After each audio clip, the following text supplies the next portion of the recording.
It's going to be my pleasure to introduce to you Greg Bunt, who is the Asia Pacific Security Business Leader at Juniper Networks, one of our sponsors that's had a long time history with Black Hat. Over the years, many speakers and even employees of Black Hat have worked for Juniper, and they've had a really excellent business supporting the region for over 15 years. So to thank them for all their support, I'd like to invite Greg Bunt to come up here and welcome us all. So thank you.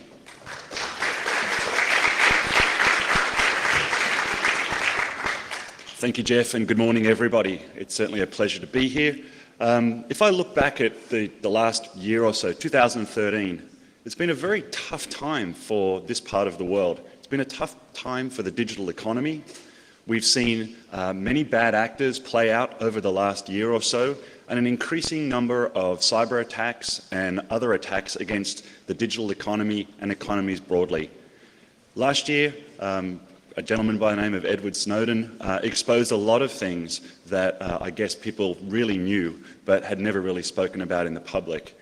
It means that you've got some governments now trying to balance the need between securing their economy and protecting the privacy of their constituency. Obviously, that's a difficult thing to do, and even in this part of the world, in Singapore, we've not been immune from attacks against our digital infrastructure, with many government organisations and ministries being attacked in 2013. 2014 will be no different. It's a pleasure to be here at a place like Black Hat, supporting the industry that helps keep our digital infrastructure and other infrastructure protected. I look at the overall underground market for hacking, and it's been moved on very much from a cottage industry. It's moved into a multi-billion-dollar business. In places, even in this part of the world, specialists that attack websites that are e-commerce based, or if I go to the Russian states, state-based hacking that focuses on fraud with regards to banks and finance companies, and then in other parts of the world around intellectual property theft. It's becoming clearer every day that we need to protect our digital assets in the same way that we would protect our power systems, our water, and other pieces of key infrastructure that we supply to our residents all around the world and all users of the digital economy. As more and more devices connect to the internet, the attack surface will increase 3, 4, 5-fold easily in the next few years. Working together at a conference like this to make sure that we're actively participating, we're sharing information, making sure that you guys understand, and leverage the more than $1 billion a year that Juniper spends on research, and make sure that you guys can leverage that to help better protect your assets. With that, I'd like to again thank you everyone for coming today, and welcome everyone to Black Hat. And with that, I'll pass it back to Jeff. Thank you.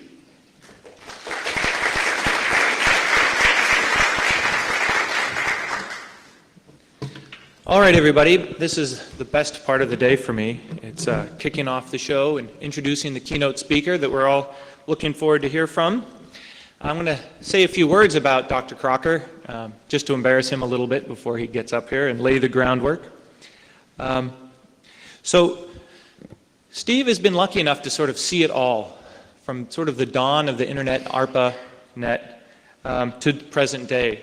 And in the 60s, Steve was a graduate student at the UCLA, University of California, LA, and was part of the team that developed the protocols for the ARPANET, which eventually became, as we all know it, the internet. So from the very early days, he was intimately involved with the plumbing and the networking, the reason why certain decisions were made, certain trade-offs, certain technical decisions were made that we're all living with today. So I always really enjoy talking with Steve, because I'll speculate about something out loud. I wonder why IPv4, and he'll know the answer. It's like, that's a pretty privileged place to be able to have that level of insight. Later, after UCLA, Steve was a program manager at DARPA, a senior researcher at USC. He was a founder and director at the Computer Science Laboratory at the Aerospace Corporation. He was a VP at Trusted Information Systems, or TIS. How many people in this room remember TIS? they created one of the first commercial firewalls about the same time as Check Point. So he was at the company that created the first commercial firewall. This is my best part, though. In 1994, Steve was the founder and chief technology of a digital cybercache company called Cybercache. But probably about 15 years too early compared to what's going on with Bitcoin and digital currencies today. He's currently the CEO of a company called Shinkoro, a research and development company focusing currently on collaboration software. He's been heavily involved in the development of Dns Sec protocols, the Internet Society. When he was at the, let me see. Well, so many of you probably don't know this. How many people are familiar with the RFC system? RFC 1, 2, 3, 4. So Steve accidentally created that when he wrote RFC number 1, which he didn't realize was RFC number 1. It was just seemed like the thing to do. And then, like anything else on the internet, it became a custom. And so now it's the way things are done. He was also involved at ARPA, and an ARPA working group, which later evolved into the IETF. So Steve has been involved in many key areas of the internet, and I always love his insights, and so I'm hoping he can share some with you. His topic today is going to be talking about let's fix this mess, and he's going to reserve some time at the end for questions and answers. So try to think up your best question, and Steve will do his best to answer it. So it's my pleasure to welcome my friend Steve. Thank you. Thank you. Yeah, so this recitation of history is a polite encoding of the history of all the mistakes that I have to revisit, including why the network was built the way it was and so forth. It's a pleasure to be here as possibly a surprise, at least a surprise to me. I've not ever been to a Black Hat conference, although I've been involved in network security for a long time. And so I thought this is, I appreciated the invitation. I'm in town because I'm heavily involved with another organization called ICANN that oversees the domain name system and allocation of addresses and unique identifiers. And it's a small clerical operation that seems to have grown and grown and grown and grown, and we groan all the time. Sorry, I'm full of bad jokes today. Although I have primarily a technical background, longevity helps, and you hang around, and now I'm chairman of the board, which means that I get to do very little technical work and an awful lot of political work. I have something approximating some preparation here. Nah. There it is. So one thing I worried about in being invited to a Black Hat meeting was what the dress code was. And it turns out that at ICANN we have black hats. You don't have any black hats. So I had to bring my own. I don't know whether it's better on or off. If my head is too shiny, tell me and I'll put it back on.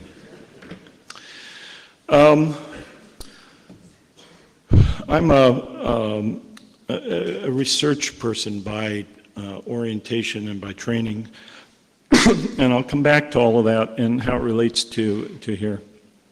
But I want to take a little tour through history, a little different from the one that Jeff talked about. Excuse me. So, you know, there's a lot of the platitudes about the growth of the network from the early days. I'll show you just a couple of brief pictures. So that's the diagram of the network, the entire network. In December 1969, 4 nodes in the western part of the United States, 3 in California, and 1 at the University of Utah. And a single computer at each of those sites connected to a big machine that about the size of a refrigerator that you would now call a router. In those days it was called an IMP, but that's the purpose it served. And those lines that connected, the round ones are the routers, and the lines are running at a stupendously fast 50,000 bits per second, 50K. Not 56 even, just 50. There's a reason why it's 50 and not 56. And that actually was dramatic because there had been a lot of attempts previously to build networks that had not worked very well. And there are a number of reasons why this project succeeded in the face of previous failures. In some ways, one of the reasons it succeeded was because there was a lot of diversity of locations, diversity of machines, and it sort of forced a separation of issues. So the network grew, and here it is 1 year later. This is December 69, this is December 1970. Now there's lines going across the country and a dozen nodes. And here it is 7 years later, 6.5 years later, and we've had to change the way that we draw the diagram because it couldn't get it all on there very well. But you know the dramatic growth, so I'm only going to show you one more of the usual hockey stick kind of growth, but instead of numbers and graphs and so forth, this one is kind of conceptual, where the breakthroughs were in understanding. Tom Brokaw in 1988 mentions it on television. So that was a magic moment that all of a sudden the world understands about this. Prior to that, it was academic and research networks, and students and geeks knew about it. And then the World Wide Web, and everybody and everybody's mother knows about this. I like that picture because although it's Scott Bradner's mother, it reminds me of my mother-in-law. So a little personal aside, I was as Jeff said, I was involved from the early days, so I helped formulate some of the protocols and get involved in the formation of the ARPANET. I met my future wife in the process. And she came with me while I gave a talk at a university, and she went home and tried to explain all this network stuff. This is early part of 1971 to her parents. Now, she was fortunate to come from a pretty good family. Her father was a relatively famous professor of medicine, and she was surrounded by young doctors who were pursuing her. And she tried to explain this networking stuff to her parents. What? He's not a doctor? Not a real doctor, anyway? The conversation didn't go very far. Many years later, after we were married, we needed to move back into her parents' house rather abruptly for some medical attention. And I, at that point, was running a research laboratory, the one that Jeff mentioned. And we moved overnight from Los Angeles back to Boston. And so I have this problem of how do I keep my laboratory going? How do I manage at a distance? But we've got this network. And so I called in a couple of favors, and I dragged a big, old, heavy, clunky terminal into my in-laws' house. And my mother-in-law stood at the door and said, "There's no room for that in this house." But it was a state of high tension, and I understood, so I turned tail and dragged it out and made some other arrangements. Time passed, and things worked out quite well. And then much later, my mother-in-law, still alive, was running a business out of her house, trying to keep her husband busy in retirement. And we favored her with a laptop so that she could keep the books and everything. And she took enormous delight in stealing the Wi-Fi signals from her neighbor's house. And over time, my stock has risen with her rather well, and we get along very, very nicely. So that's a quirky little story about the impact that the network has had on all of us, which we've all lived and you've all grown up in it. I can see from the age of most of you that there probably wasn't a time when the network was there. It just existed. And so we've had all the positives, email, the web, Facebook, Skype, Google, and so forth, and changed the world. And at the same time, a handful of negatives have crept in that sort of intertwined with all this, from spam and fraud to much worse things, espionage and surveillance issues, and at the political level, culture wars, which you can read about and you participate yourself. And so we have a much more complicated world than when we first started out.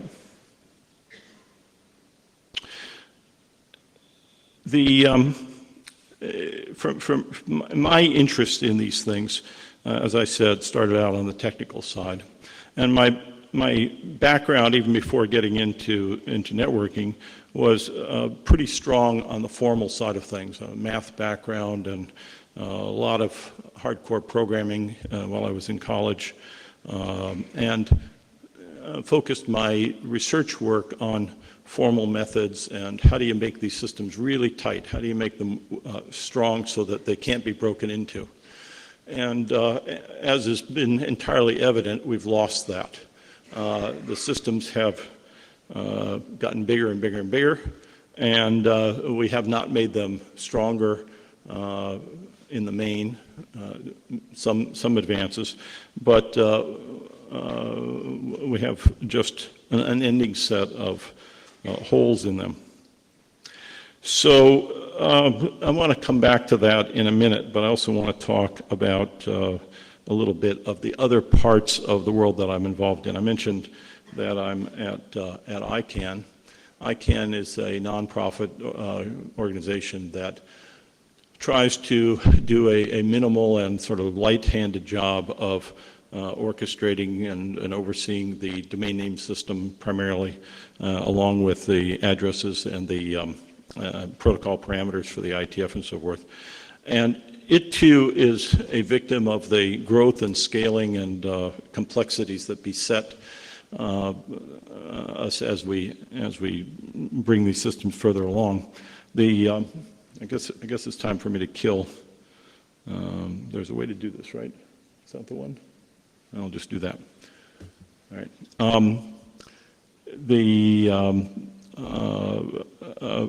In overseeing the domain name system, for example, one of the small challenges was, well, why are there only a handful of top-level domains, com, net, org, and so forth, along with the two-letter country codes?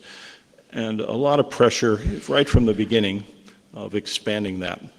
So after a number of preliminary attempts and experiments, we finally converged on a plan with an enormous amount of community inputs and meetings all over the world over many years on opening up the domain name system at the top level, and said, send in your applications, anybody can apply for them.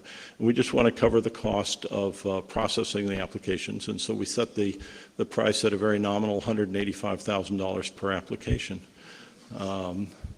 Why so much, people asked.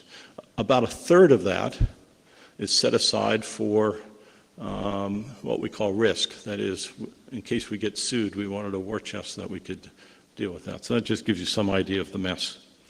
And so we have applications for various brand names. We have applications for various social causes and competition for the strings. We had 1,930 applications. Do the math, and you get around $1/3 billion in application fees. And so all of a sudden we've got a big bank account. And of those 1,930, there were a little over 1,400 distinct strings. So there was a lot of overlap, a lot of applications, double, triple, in some cases more applications for the same string. And then that leads to an endless set of questions about how you sort all that out. And mostly we hope that they sort it out amongst themselves. And if they don't, reluctantly we'll hold an auction. And then the question is, what are you going to do with all that money you get from the auction? So as soon as I see the money, I'll start figuring that out, I guess. And then there's a lot of political pressures, how do we make our decisions, what's our oversight process, and if you really want a distraction from the good work that you're doing, I commend you to look at the ICANN website and the enormous amount of wordiness that goes around all of that.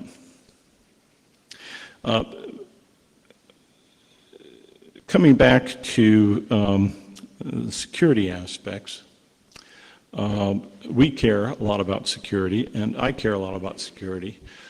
Most of what we've done, and certainly most of what I've done in my life, is focus on how to build systems that are stronger, as opposed to finding holes in systems, and as opposed to tracking down the bad guys. Both of those, tracking down the bad guys and finding holes in systems, are worthy activities, and one of the reasons why I wanted to come here is because I decided that it was time to get more in touch with what's actually happening in the world instead of the somewhat theoretical exercise of how do you make things stronger and keep hoping that you can do that. Jeff mentioned that I was at Trusted Information Systems, and we were fortunate enough to be either first or one of the first to develop the idea of a firewall, and we sold quite a few of them, and on the strength of that the company went public and a bunch of us made some money. But Check Point beat us by quite a bit in the marketplace. They were maybe slightly behind us, but roughly the same era. And one of the lessons that became very quickly clear is they had a much more usable product. It was easy to configure, easy to read, and so we would grouse inside, yeah, but they're not strong, they don't have a strong protection, and but the marketplace was, the market spoke very clearly.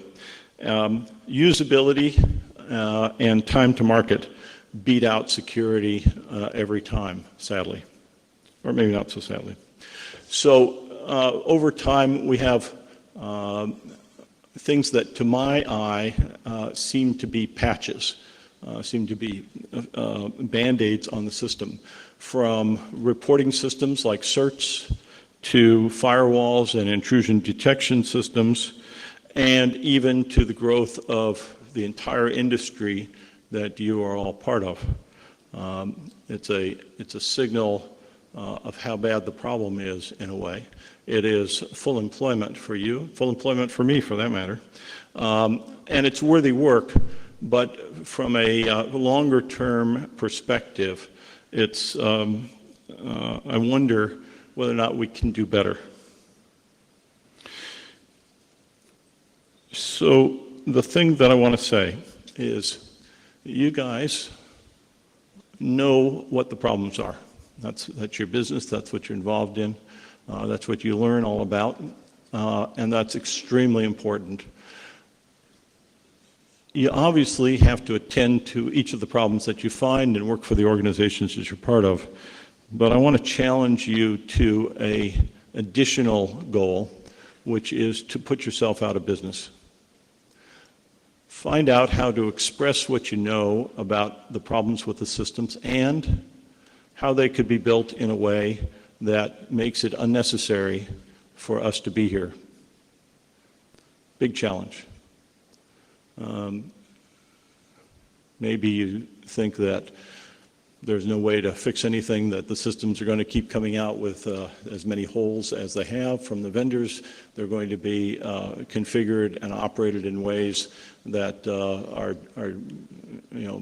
clueless or brain dead. I would argue that systems that are hard to use, hard to configure, are probably built in a way that don't match the natural capabilities of humans. That's a human factors question.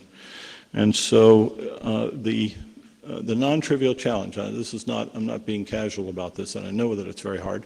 I know it's hard because I've tried to do some things about it and not gotten very far, but I still think that collectively, if we build an expectation, if we build an image of what it would take to have systems, not only the individual parts that are delivered from vendors, we're talking about operating systems or mobile devices or networks, but also the use of these systems and the management of these systems in such a way that the reliability is stronger, in such a way that the standard methods of use don't lead to newspaper headlines about massive disclosures of data. Think about a world like that, and think about what changes should take place all along the way, from the software development process, to the design process, to the user expectations. Automobiles, for example, if one wants to compare, have come a very long way. I remember when I first learned to drive in the early 1960s, cars were semi-reliable. Most of the time I could depend that when I put the key in the ignition, we used to put keys in the ignition actually, and turn the key, the car would go on. But if the car had a little bit of mileage on it and was a little bit old, there might be some questions about it. Today, cars are extremely reliable. I mean, I rarely are in a situation where I have to think about, well, what happens if the car doesn't start? If I screw up and let the battery run down and so forth. But mostly, it is a rock-solid part of the world that I live in. Computers, the hardware has gotten a lot more reliable. I remember when we were reporting that the Unix system had stayed up for 24 hours. That was a big deal. Before that, we would expect that every several hours we'd have to restart the computer because the operating system had broken or the hardware had broken. We're past that point, but we're still a long way from feeling comfortable about the systems. And in large part, it's because of the enormous complexity. The complexity is driven by the scale, the growth, and the demand for new applications, the demand for novel uses, and for a wider set of users. We can't demand that every user go through a security training course, and it probably wouldn't help even if we did. So it's a very challenging problem, but it's, as I say, one that I think deserves attention, and you all are in a very privileged position for at least two reasons. One is you are on the ground in the trenches dealing with the real data. You know where the holes are. You know not only where the hole is in a particular system, but with a bit of reflection, you know how those problems were created in the first place, what the syndromes are, what the patterns are, and how to think about it. And the other is something that you have that I don't have at all. You have a lot more time. You're going to watch the next many years of our systems evolve, unfold, and there will be quite a few opportunities at various times for you to speak up and to perhaps be in charge and change the way the streams are flowing or bend the twigs in a different direction. I'm a lot more comfortable taking questions than I am talking, so I think I'm just going to switch to that mode. How are we doing on time? Huh? 10 minutes.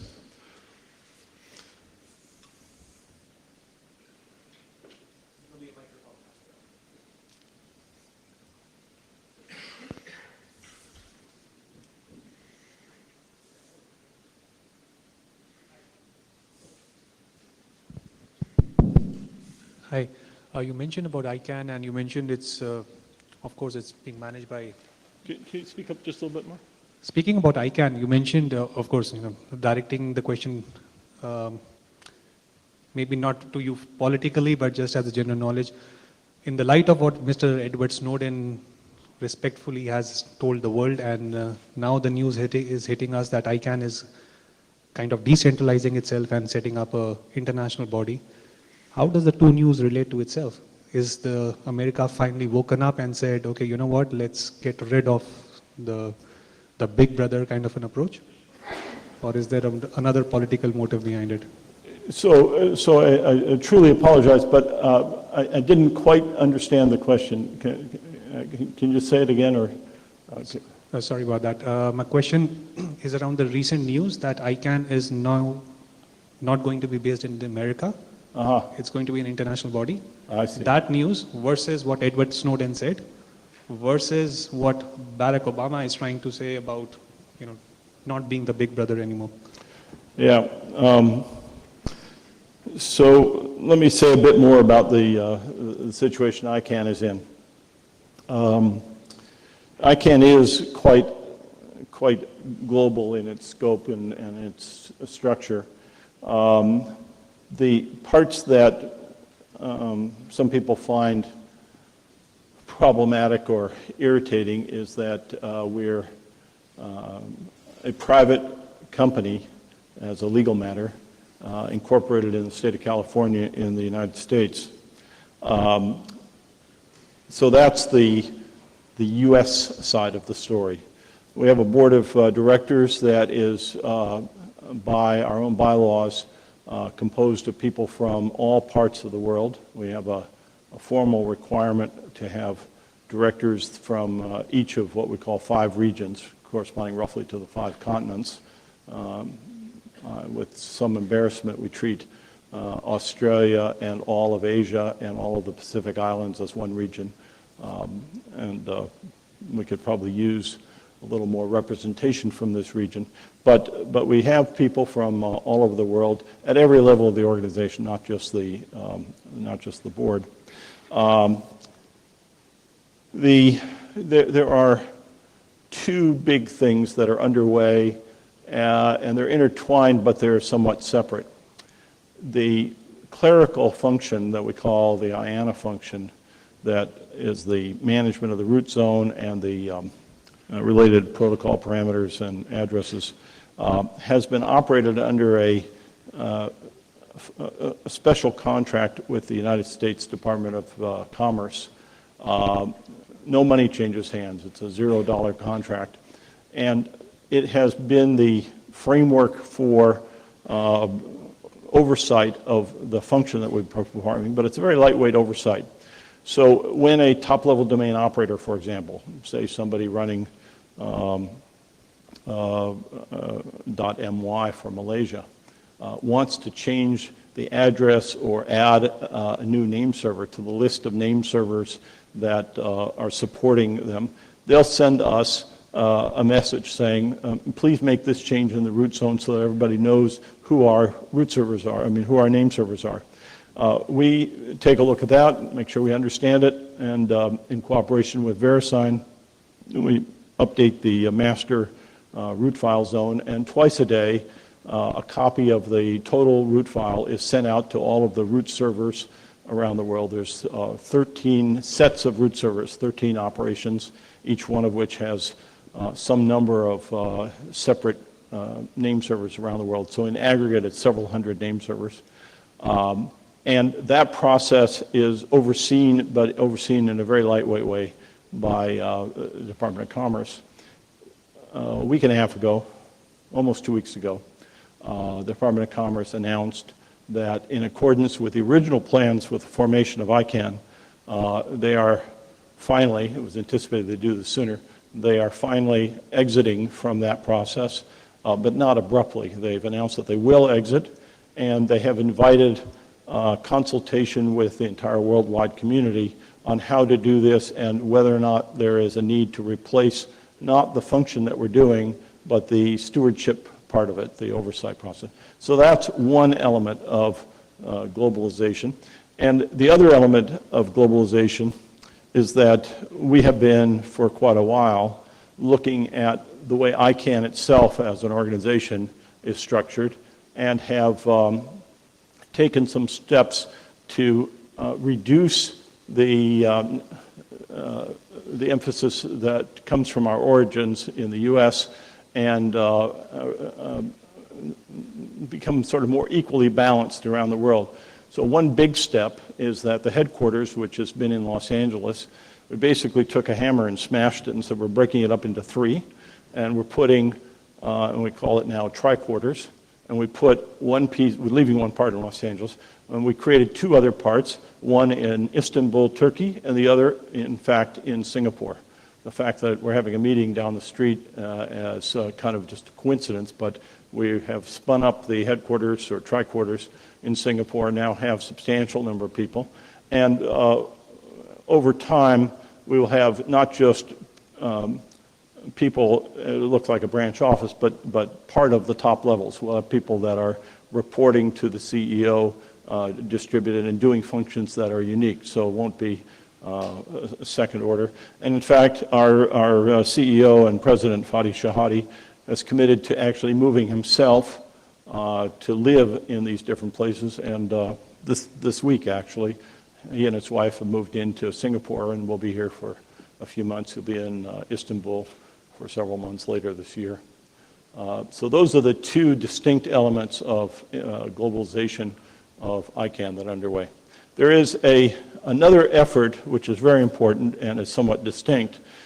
There's a much broader discussion about internet governance, and the small job that ICANN does in this area is dwarfed by all of the other big issues in internet governance. What do you do with all of the fraud and law enforcement issues? What do you do about the culture wars? What do you do about various commerce issues?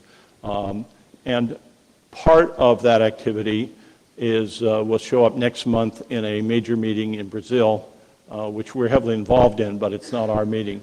So there's like a three-ring circus underway, and it's a little hard to keep track of all of that. I don't know, I hope that answers your question somewhere along the way there, and is helpful more broadly.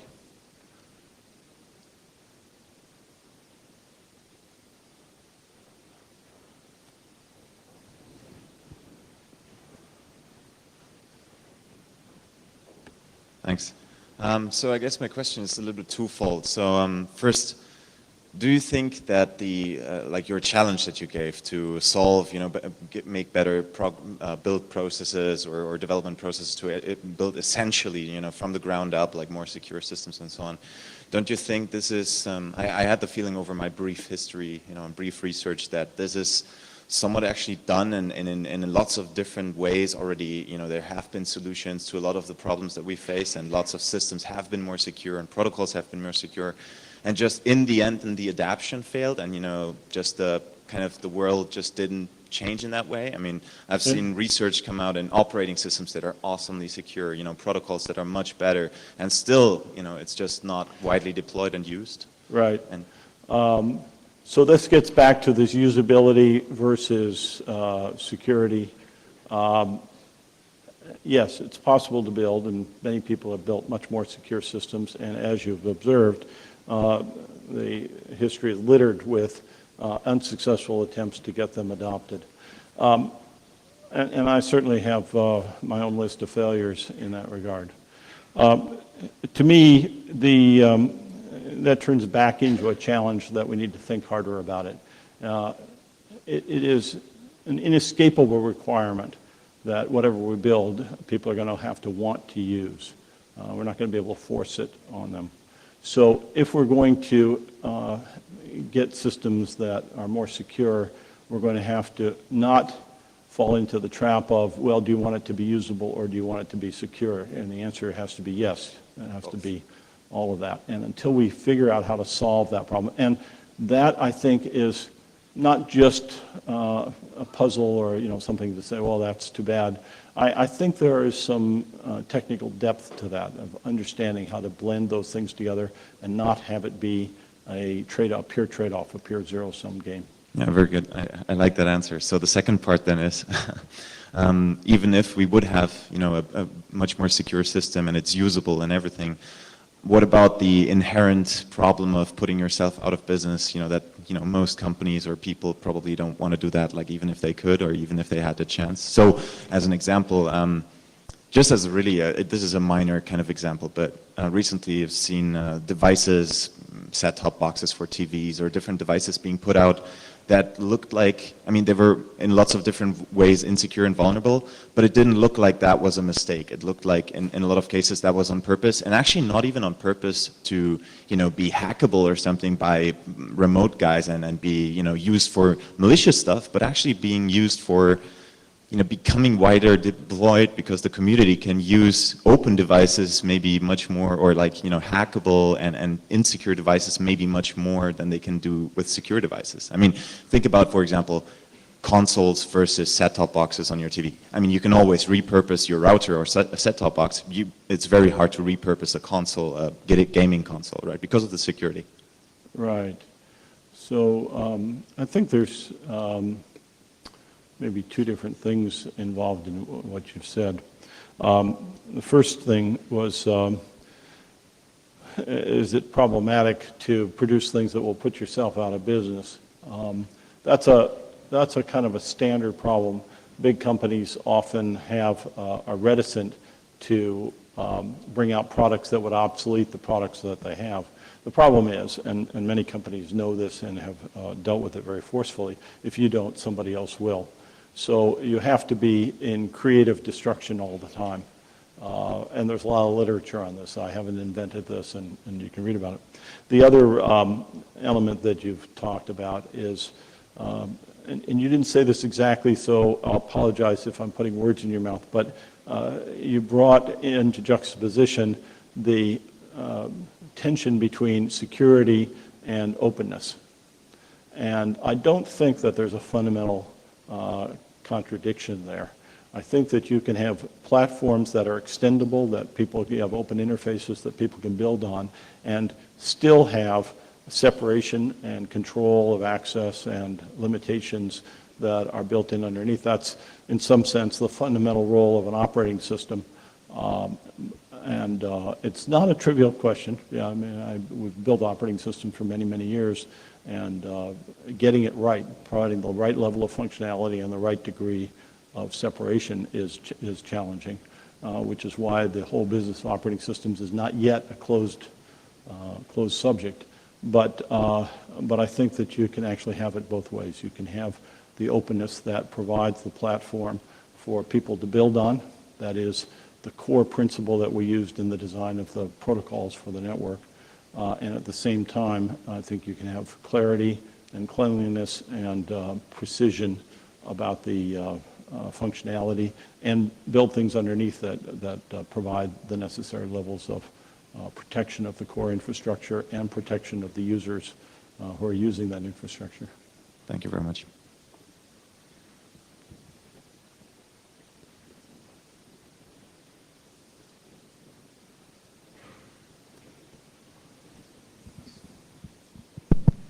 Good morning, Mr. Crocker. I'm curious to know the real reason behind ICANN setting the price so high for domain name applications. And secondly, I would like to understand what factors come into picture when you process these applications. I caught part of this. You want to know the real reason for what? You said 1/3 of it goes to help you if somebody sues you, but I mean, that was a joke, right? I want to know the real reason why I can't set the price so high. Oh, why the price is so high? Yeah. Right. That's a fair question, and just to bring it into sharp focus for everybody, at the next level down, one can buy registration for a domain name in .com or .net or .org or something for, I don't know what the price is exactly these days, but call it on the order of $10 a year. And $10 to $185,000 is a big jump. I said we spent many years, literally years and years, working over what the rules should be, what the process should be. And one of the things that emerged from those consultations was a very heavy concern, in fact, about security in a number of different ways. What are the qualifications for running a new top-level domain? Two of the things that we worried about is, in fact, three of the things we worried about: financial viability, technical competence, and I'll just call it honesty.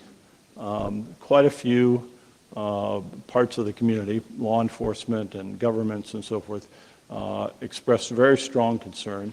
What would happen if a new top-level domain were set up and criminals were running it and taking advantage of the fact that they had control of a top-level domain to do a bunch of things that would be socially undesirable, we'll say.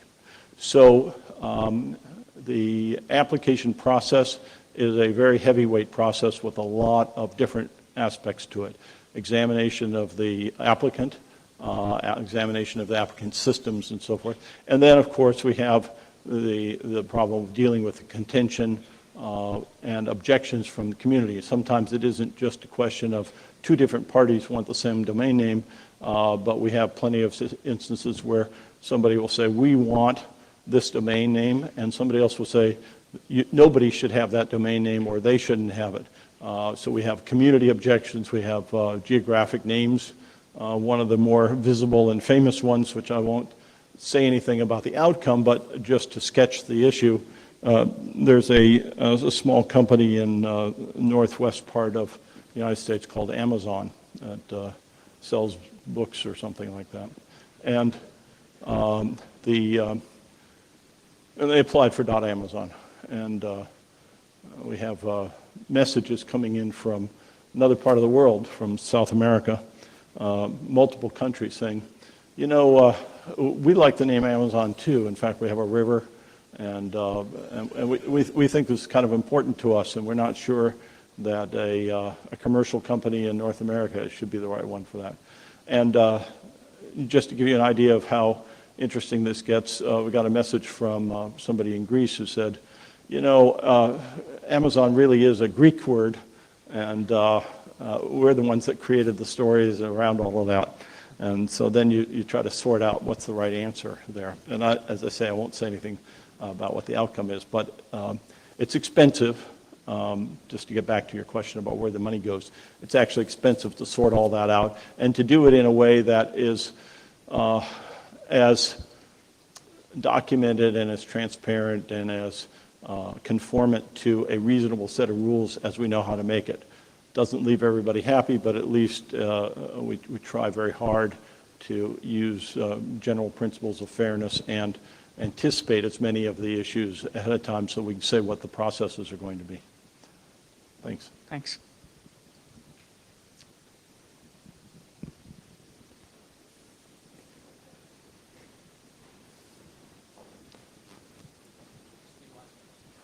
Okay.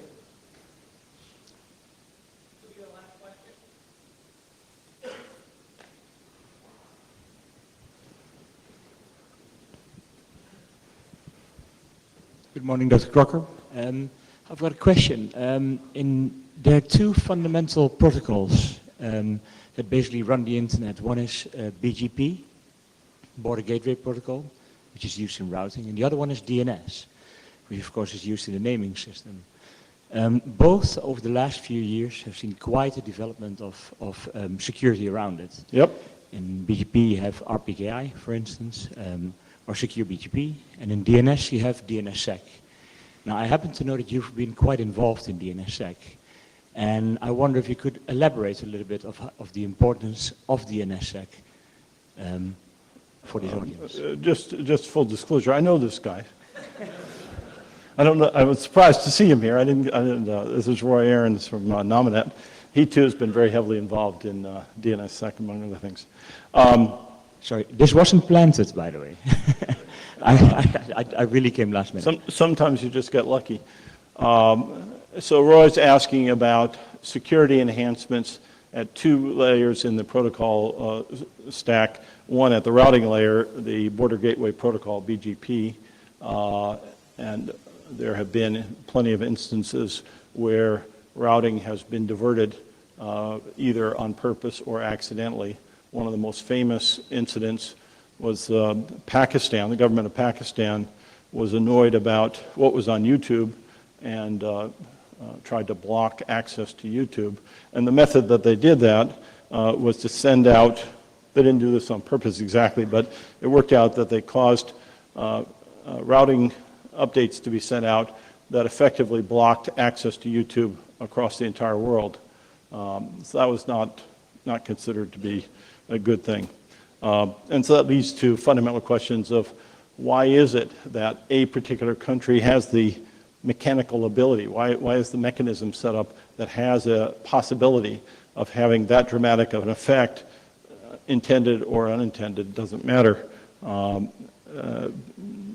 That'd be like, leaving the controls for major pieces of infrastructure exposed out on the street, and just hope that nobody misuses those.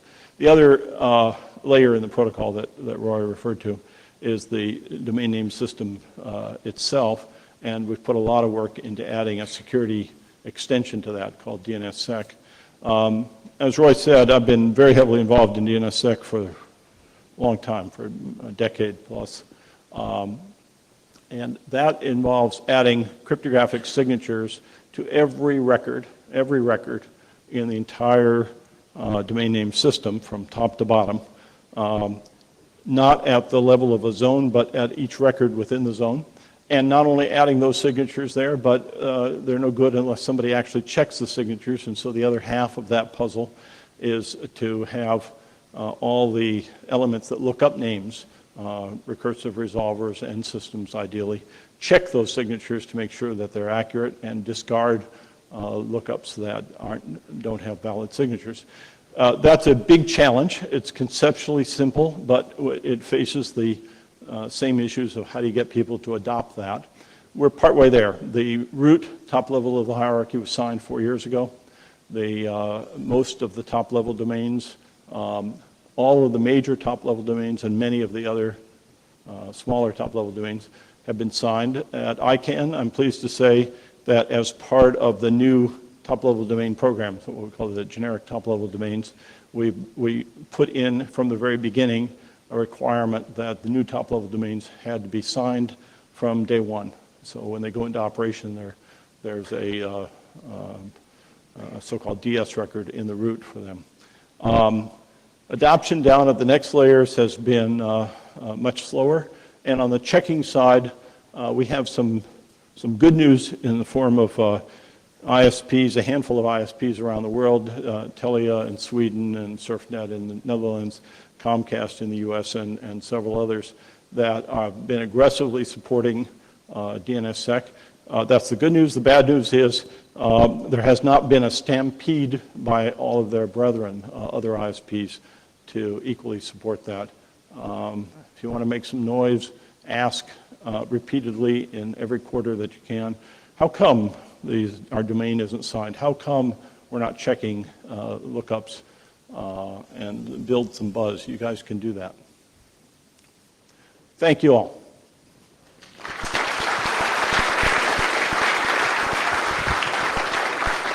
Thank you.